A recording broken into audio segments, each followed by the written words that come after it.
As a leader, as a business owner, there's going to be times when you're working with people that things get a little clunky. Things aren't moving as efficiently or effectively as they should be. There may be some disagreement about how things are going. There may be some areas where people personally aren't hitting the mark, but also maybe as a team, the team isn't hitting the mark. The conversations that then come after or come with or come through these types of circumstances can be awkward, they can be hard, they can make people nervous. I know they do me. I don't love having to have these kinds of conversations, but they come with the territory of being a leader. When something is clunky, when something isn't working well, when somebody has missed the mark, instead of thinking of it as an opportunity to critique or bring criticism, which criticism isn't terrible if it's constructive.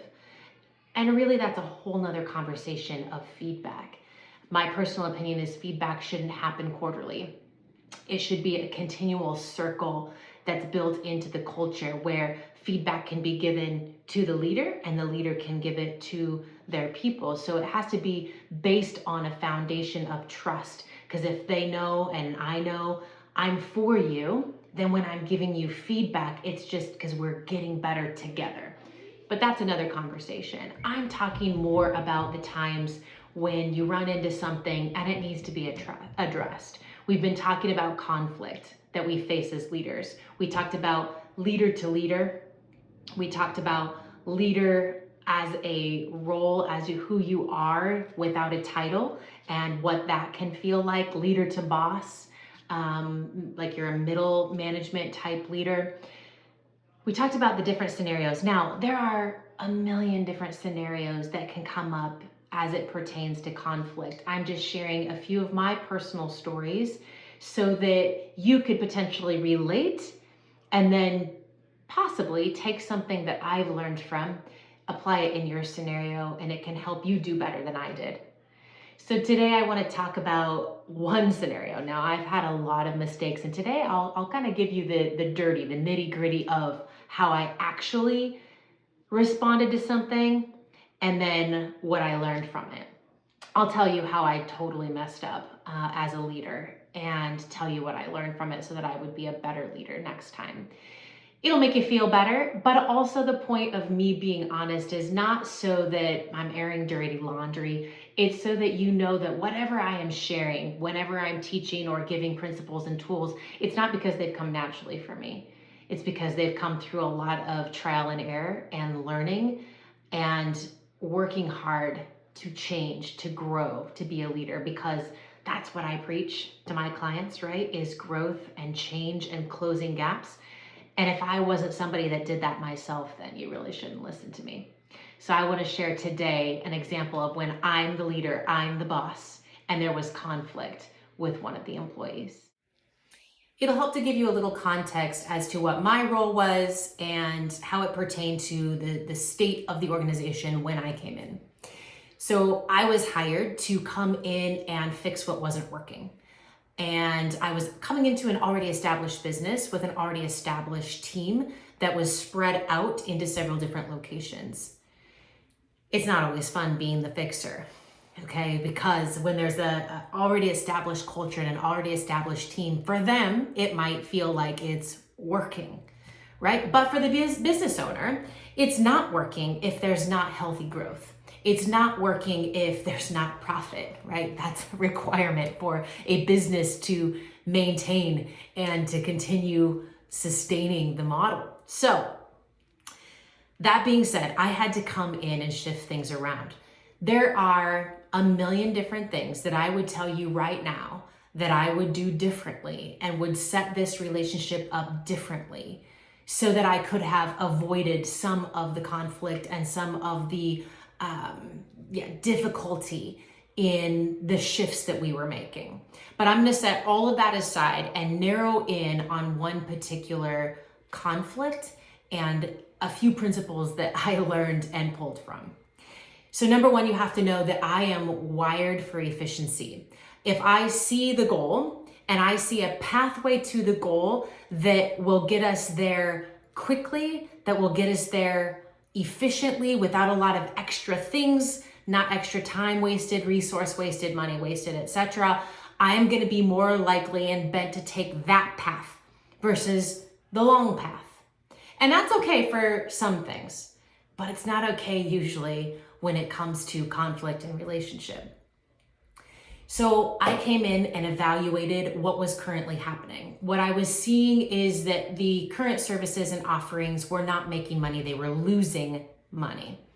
I saw a team that was very disjointed. I saw a team that had no mission. I saw a culture that was very self-oriented. So I saw lots of different channels, lots of different things that needed to be addressed. But one of the first ones on top of team was always number one in priority for me, because your team is going to build your culture, right? So the team with the core values. So team and building a team around the mission and the core values was the highest priority. But alongside of that was also to stop the hemorrhaging. So I pulled the current team together. Now, it was very difficult to get them together. They weren't super excited about coming together. They had been given full autonomy to do whatever the heck they wanted. So to have somebody come in who was going to have any sort of plan or strategy probably was creating a whole lot of hesitation and internal conflict for themselves. So I did several different things to try and ease their mind. Took them out to dinner, told them about the mission and the vision, that I was excited to invite them all along board, talked about what they were passionate about, the things that, brought them into the industry, places that they wanted to grow, goals that they wanted to reach, how they see themselves in this organization. Thanked them for the time and the dedication that they had put into up to this point. Thanked them for walking the path, even though it wasn't easy the whole time.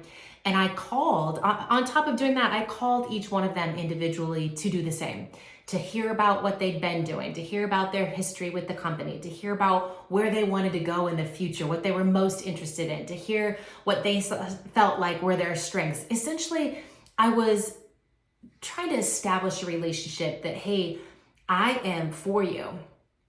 You have been here and put in the work, and I want to see how I can best utilize you, right? You're the one that know the people that we serve the best. So I was trying to establish this trust relationship. So one particular employee, I spent an hour and a half on the phone with her. She couldn't come to the dinner that we had done previously. So I spent an hour and a half. I remember it very clearly because I was talking to her while being at home, and I was sitting in my driveway, and I was thinking, man, this is a long conversation. But she started talking about her family when I was asking questions. She started talking about her role in the industry, what she wanted to grow in. And as I shared mission, as I shared some ideas, I had really established the fact that she would be potentially a great leader with this team because of some of the experience and things that she had done and places she had been, and kind of her said heart behind what she was doing.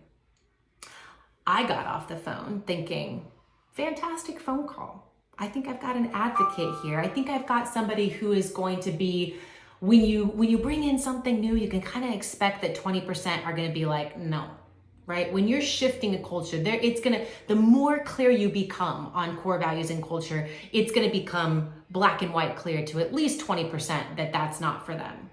And then you're going to have like the 20% that they're like, oh yeah, this is exactly what I've been hoping for, what I've been looking for, and they're all in the beginning. And then there's that 60% that sits in the middle and they're just not sure. I was thinking after this conversation, this girl fell in the 20% and that she was going to be all in. I felt like we related on so many different levels, and I thought that there was a great connection. Then we have a team meeting, and it was tough to get them all together. And I had to explain to them that, hey, where we are now, we can't stay here. Where we want to be and what we want to grow to, there's some things that we have to shift and do and think differently about right now. We have to have a standard. We have to have some expectations. We have to have clarity on what we're building together. So I shared with them that we're going to have to mix things up. It's kind of like cleaning a closet. You empty it and it becomes a mess before it becomes reordered and organized. It was the same thing with this. It was going to get a little messy. We were going to have to stop some things. We were going to have to start some new things, and it was going to feel a little clunky initially. And so I was sharing them, but I was inviting them into the process, inviting their feedback, inviting their input, and saying, hey, I fully intend to utilize you where you're strong. I fully intend to find a lane and carve that out and create that for you. It's just going to get a little clunky. that being said, there's going to be some things that I have to remove, right? Just like in a closet, there's things we have to remove to make space for new things. And we're going to remove the things that are causing the business to hemorrhage. And that's going to include looking at all the pieces, including myself and the places that I was getting paid for and the things that I was doing. It was going to be a full evaluation all across the board. Okay. So I had put it out there. I thought I had done due diligence in creating relationship and trying to establish trust, more so than I had done in the past, realizing that these people have been investing their time and their heart for a period of time, and I want to honor that. So when it came time to do some cutting, there was one particular employee where she had a shift that she made $80 a month because it wasn't a lot of time, it wasn't a lot of investment, and there just really wasn't a lot of fruit from it. There wasn't a lot of people being served. And so that $80 was just one small piece of hemorrhaging. I'm struggling with my words today. So I talked about it in the meeting and gave them forewarning. That was my thought.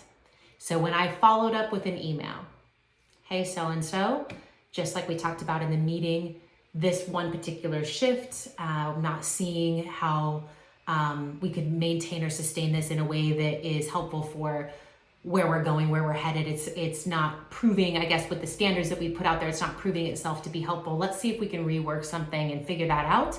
But for now, we're going to pull that and we'll figure out what we can add later, with the full intention of adding and utilizing her. This was the girl that I said that I thought was like 20% in.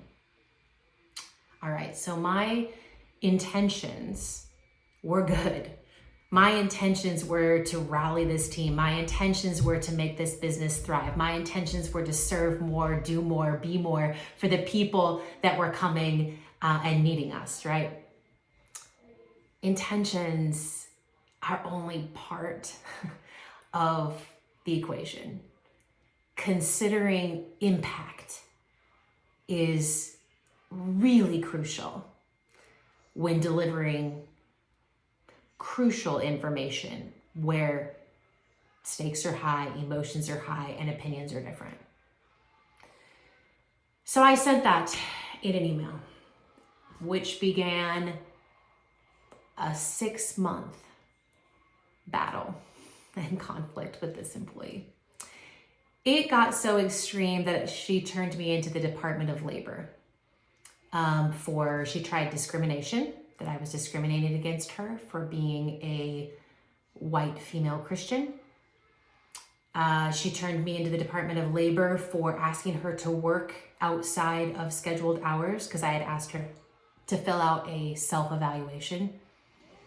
And she spent time outside of work time doing that. She went to the owner. Of course, she went to my boss first and didn't get anywhere, went to the owner and still didn't get anywhere. But this battle had to include it had to include investigators from the state. It turned into something crazy. We had group meetings with mediation. We had all kinds of things from one shift, $80 a month. Do I think it was about the money? No.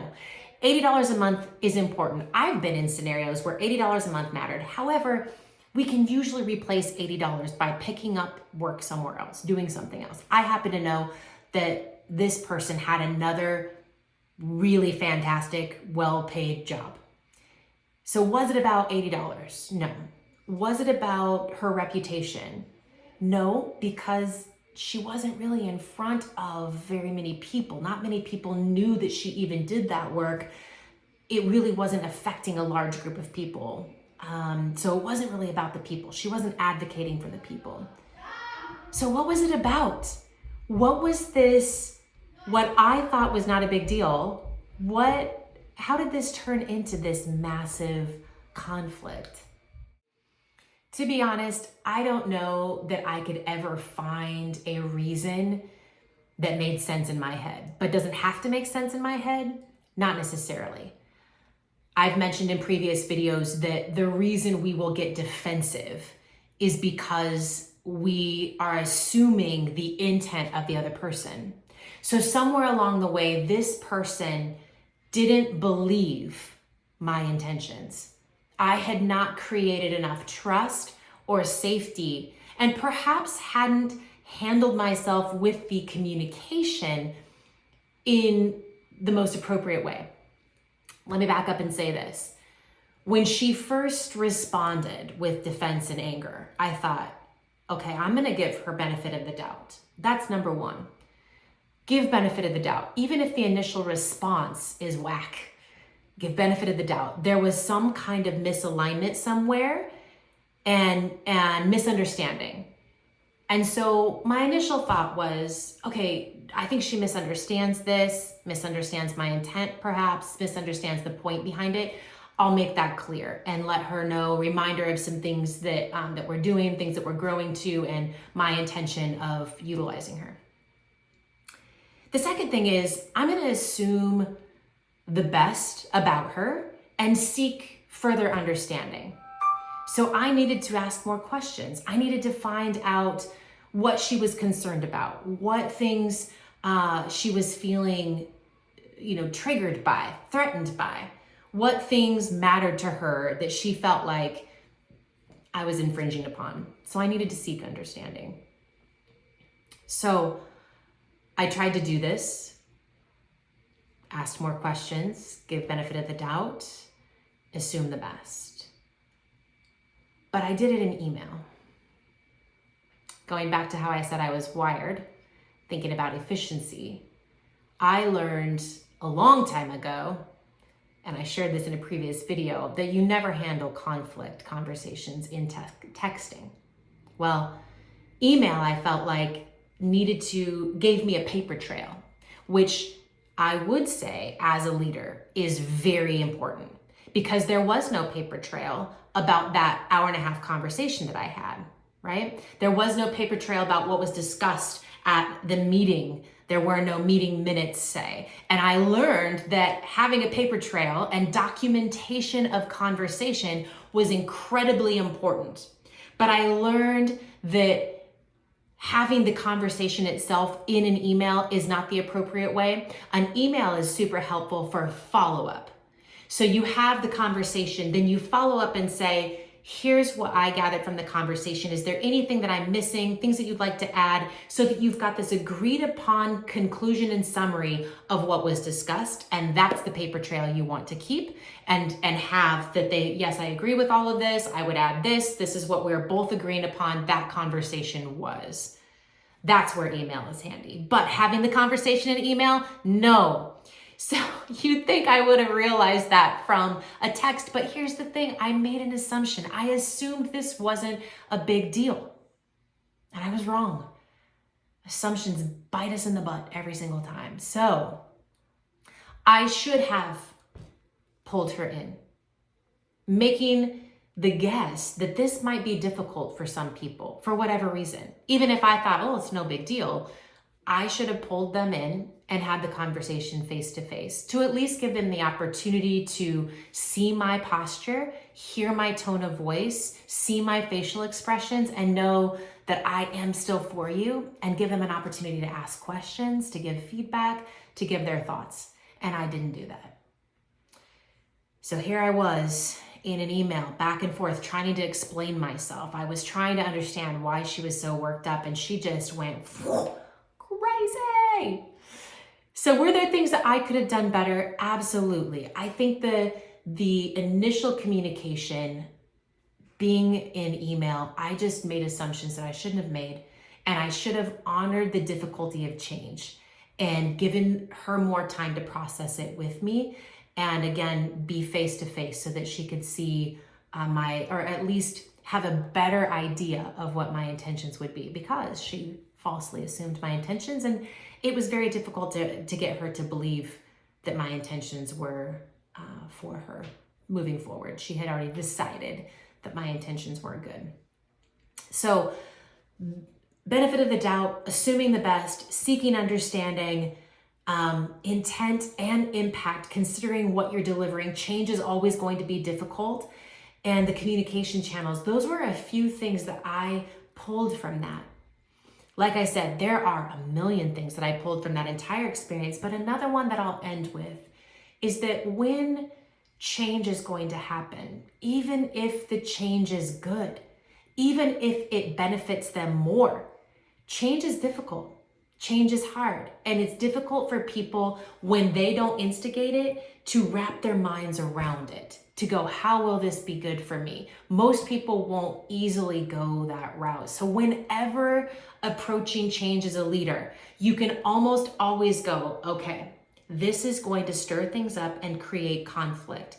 So what can I do to give people benefit of the doubt? What can I do to honor them, to build a trust relationship so that I support their thinking about my intentions? How can I make my intentions clear for them?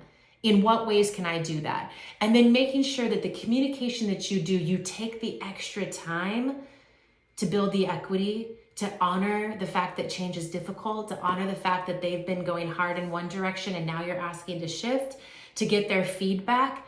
And even more importantly, finding ways to get buy-in, to have them help you solve the problem. Rather than coming in as the expert, everything's going to be fixed. How can we solve this problem? We're losing money. We want to build something incredible. What would be the first steps that you would do? As you've been here longer than I have, what are the things that you would consider and evaluate? And if we're closet cleaning, what things come to mind? So if I had given them an opportunity to own the problem with me, then perhaps my intentions couldn't have been confused as much. So I could go on and on about the things that I learned that I could have done differently. It could have been set up differently. It could have been intro differently. It could have, lots of things could have been done differently. But that one particular conflict, I think, is a prime example, because it seems like, why is it that big of a deal? Like $80 a month? Like, who cares? I think most people would be like, yeah, I don't like spending my time on something that is seemingly insignificant. But it wasn't really about the time. It wasn't really about the money for her. I think it was about, I'm coming in as an expert. I'm not taking her into consideration. I'm not inviting her into the change process. And she felt forced and controlled, perhaps. And we don't like that. We don't like being forced or controlled. So how can we invite people in to solve the problem together? Leading is not for the faint of heart. But that's why if we work together, you and I connect, then we can learn to be better. And when you and I are better, then the influence and the impact that we create with the people that we lead, the result for them is better.